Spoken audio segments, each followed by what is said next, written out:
नमस्कार मित्रों, आपके अपने चैनल धर्म और साधना में आपका स्वागत है। आज की कथा बड़ी ही रोचक कथा है। जीवन में हमारे साथ कई घटनाएं घटती हैं और अंतिम पड़ाव पे अक्सर हमने सुना है कि लोग कहते हैं कि आत्मा को परमात्मा से मिलने। तो चलिए आज हम जानते हैं कि क्या होती है आत्मा की यात्रा। एक पौराणिक कथा के अनुसार बहुत समय पहले की बात है। एक नगर में विवेक शर्मा नाम के एक विद्वान ब्राह्मण रहते थे। विवेक पुराण के ज्ञाता थे, लेकिन जीवन के उत्तरार्ध में लोभ, क्रोध और अहंकार में फंस गए। उन्होंने कई लोगों के साथ छल किया, झूठ बोला और दूसरों की भलाई को नजरअंदाज किया। एक दिन अचानक उनका निधन हो गया। जैसे ही उनकी अंतिम सांस निकली, एक दिव्य रथ आकाश से उतरा जिसमें यमदूत आए। उनके हाथों में लेखा जोखा वाला खाता था। विवेक शर्मा की आत्मा को यमदूत यमलोक ले गए। वहाँ यमराज अपने सिंहासन पर विराजमान थे, गंभीर, न्यायप्रिय और धर्मशील। यमराज ने चित्रगुप्त से पूछा, बताओ चित्रगुप्त, इस आत्मा के कर्म कैसे हैं? चित्रगुप्त बोले, हे धर्मराज, इनके जीवन में दो भाग है। पहले भाग में इन्होंने ज्ञान का प्रचार किया, दान किया, साधना की, परंतु दूसरे भाग में इन्हें अहंकार, लोभ और मिथ्या का मोह हो गया। कुल मिला के कर्म मिश्रित है। तब यमराज गंभीर स्वर में कहने लगे, इनके कर्मों के अनुसार पहले इन्हें नरक की यात्रा करनी होगी और फिर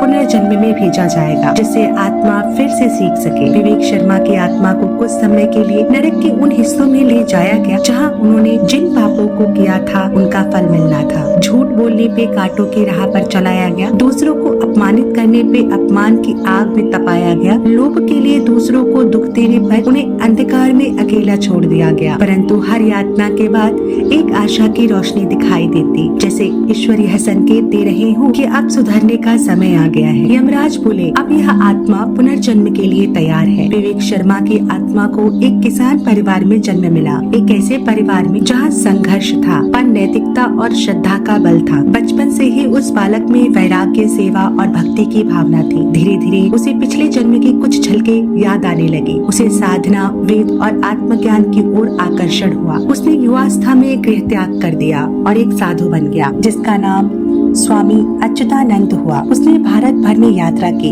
दूसरों की सेवा की, अन्नदान किया और आत्मा की शुद्धि के लिए तप किया। अंततः काशी में गंगा तट पर ध्यान करते हुए उसे ब्रह्म ज्ञान की प्राप्ति हुई। उस क्षण आत्मा ने साक्षात अनुभव किया, अहम ब्रह्मास्मि, मैं ही ब्रह्म हूँ। उसके अंतिम क्षणों में देवदूत आए और अब कोई यमदूत नहीं था। आत्मा ने शरीर त्यागा और दीप्तिमान प्रकाश में विलीन हो गई। पर आत्मा अब जन्म और मरण के चक्र से मुक्त थी। वह परब्रह्म में विलीन हो चुकी थी। न कोई नाम, न कोई रूप, बस अनंत शांति, अद्वैत अनुभव और मोक्ष आत्मा की एक अगली कड़ी होती है, जब तक वह सच्चे ज्ञान, भक्ति और सेवा के पथ पर चलकर मोक्ष न पा ले। इस कथा से हमें शिक्षा मिलती है कि हर आत्मा को अवसर मिलता है सुधरने का, सीखने का और परमात्मा से मिलने का। मृत्यु अंत नहीं है। तो कैसी लगी आज की दिव्य कथा आत्मा की यात्रा? उम्मीद करती हूँ ये कथा आपको पसंद आई होगी। अगर ये कथा पसंद आए तो हमें लाइक और सब्सक्राइब करें। कमेंट के माध्यम से आप हमें जरूर बताएं कि क्या आपने किसी